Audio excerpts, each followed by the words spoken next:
నా వైఎస్ఆర్సీపీ పార్టీలో రెబల్గా మీరు గెలవడం జరిగింది.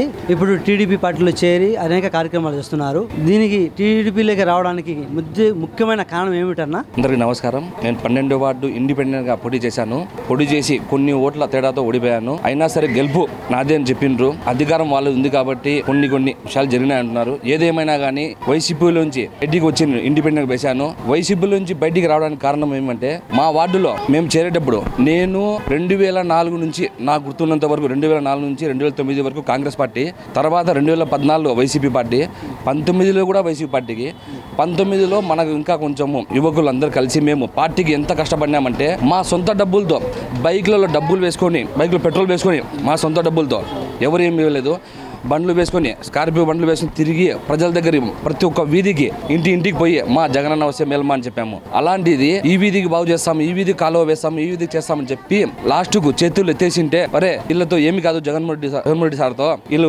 చేయలేరు అని నమ్మకంతో ఇండిపెండెంట్ వేశాను. ఇండిపెండెంట్ వేసి మైదుగురు నియోజకవర్గం అభివృద్ధి చెందిందంటే 2014లో శ్రీ పుట్ట సుధాకర్ యాదవ్ గారు ఖచ్చితంగా చెరువుకి నీళ్లు తెచ్చిండు, మా వీధిలో రోడ్లు వేసిండు, కాలువలు వేసిండు. ఎందుకంటే నేను వైసీపీలో ఉన్నా కూడా మనం ఉన్నది చెప్పాలి. 2014లో సుధాకర్ సారు ఖచ్చితంగా మా వీధి రోడ్లు అన్ని వేసిండు. నేను అందుకే ఇండిపెండెంట్ వేసి 1 ఇయర్ ఖాళీగా ఉండి ఒరే మనకు మైదుగురు నియోజకవర్గాన్ని బాగు జరగాలంటే ఖచ్చితంగా మా వార్డుకి, మరీ ముఖ్యంగా నా 12వ వార్డు కంటే నా సరాప రోడ్డు మొత్తం 12, 11 వార్డు, ఈ వార్డు మొత్తం బాగుండాలంటే ఖచ్చితంగా సుధాకర్ సార్ రావాలి, చంద్రబాబు నాయుడు గారు రావాలి. ఎందుకంటే ఆ అప్పకు తెలుసు అభివృద్ధి అంటే ఏం తెలుసు.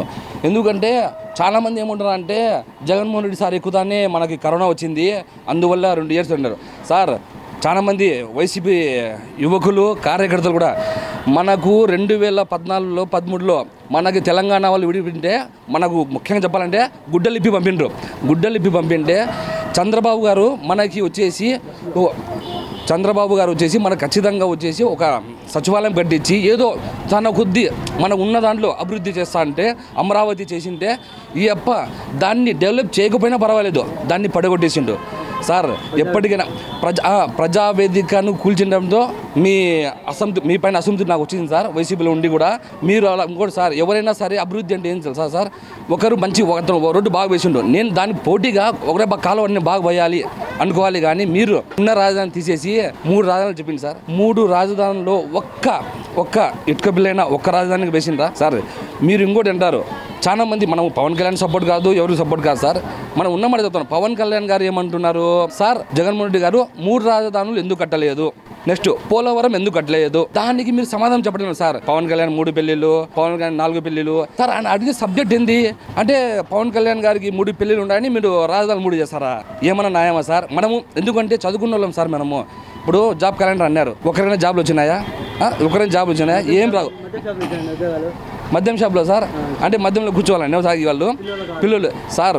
డిగ్రీ, MBA, బీటెక్ చదివిన వాళ్ళు కూడా వాళ్ళందరూ జాబ్ చేస్తారు సార్. ఇంకోటి ఉద్యోగాలు ఇచ్చిన సచివాలయం సార్ 5,000 దేనికి సరిపోతుంది సార్. ఇచ్చిండ్రు 5,000 దేనికి అంటే వాళ్ళు నోరెత్తకుండా ఏదో ఒక దాంట్లో ఇరికిచ్చిండు మీరు వాళ్ళని.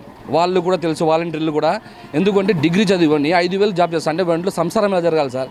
ఇంకోటి సార్, చాలామందికి చిన్న వైసీపీ కార్యకర్తలకి అన్నం తినకపోయినా సొంత ఇల్లు ఉంటే చాలా సంతోషం అంటారు. ఇది నేను చెప్పని అవసరం లేదు, ప్రతి ఒక్కరికి తెలుసు. తినకపోయినా సొంత ఇల్లు ఉంటే ఒక సెంటు స్థలం ఉండే చాలు అంటారు.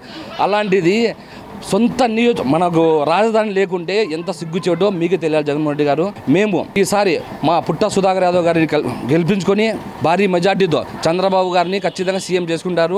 మొత్తం మైదుగురు నియోజకవర్గం మొత్తం మారిపోయింది, ఆంధ్రప్రదేశ్ మొత్తం మారిపోయింది సార్.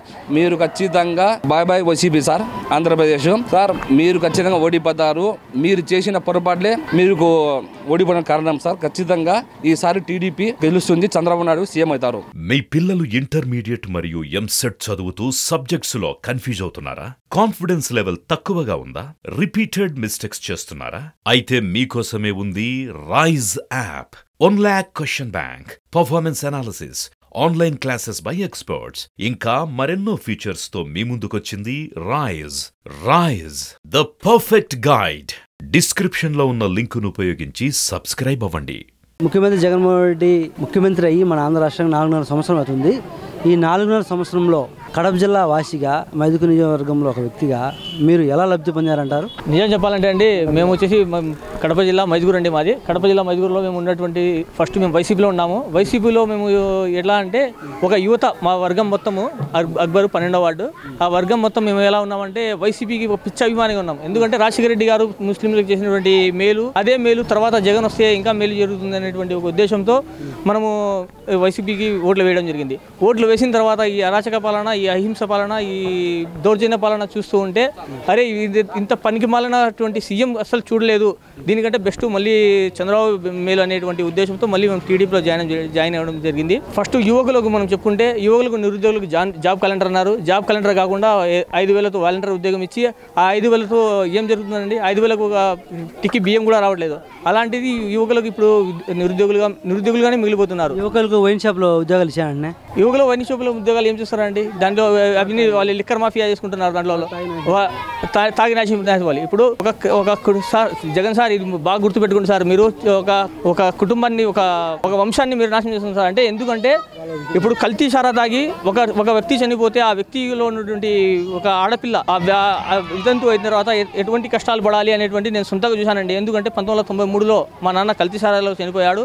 అప్పుడు నుంచి నేను ఒకవేళ మా తాత వాళ్ళు లేకపోతే నేను ఏ స్థాయిలో ఉన్నవాడిని నాకు తెలుసు. అలాగే మీరు ఏం చేస్తున్నారంటే కల్తీ సారాయి తాగిపించి కల్తీ సారాయి ద్వారా లిక్కర్ మాఫియా చేసి మీరు తాగిపించి యువకులు 30-40 సంవత్సరాల్లో చాలా మంది చనిపోతున్నారు. మీరు గమనించండి సార్, చాలా చోట్ల జరుగుతుంది. మీరు ఈ పాపం అంతా మీకు కొట్టుకుంటుంది సార్. ఖచ్చితంగా మీరు 2024లో ఖచ్చితంగా ఓడిపోతారు సార్. ఎందుకంటే సార్ ఇది చాలా పాపం సార్. మీరు మద్యపాన నిషేధం చేస్తామని చెప్పారు, కానీ మద్యపాన నిషేధం చేయకుండా ఇలాంటి చీప్ లిక్కర్ తెచ్చి ఈ మనుషులు చెలిపోయేలా చేస్తున్నటువంటి ఇది చాలా పెద్ద పాపం సార్. ఈ పెద్ద పాపం ద్వారానే మీరు ఈ రాష్ట్రంలో మహిళల గోడు తట్టుకొని మీరు 2024 అతి ఘోరంగా మీరు ఓడిపోతారు సార్. అందుకని మీకు చెప్పకూడదు సార్ ఇవన్నీ. మీకు మగ పిల్లలు కూడా మీ వంశం ఎలా అయితే లేదో మీరు అలా చేస్తున్నారు సార్. మీ వంశం అయితే ఎలా లేదో అలాగే మీరు కూడా ఈ కల్తీ సరాబు తాగిపించి చేస్తున్నారు సార్. ఇది చాలా పాపం సార్. ఇది మానుకోండి సార్. ఇప్పటికైనా సరే మద్యపాన నిషేధం అన్నారు, మద్యపాన నిషేధం చెప్పి ఓట్లు వేస్తామన్నారు. ఇప్పుడైనా సరే మీకు టైం ఉంది. మద్యపాన నిషేధం చేసి మీరు ఓట్లు అడగండి. అలాంటప్పుడు మీకు ఓట్లు అడిగే హక్కు లేదు సార్.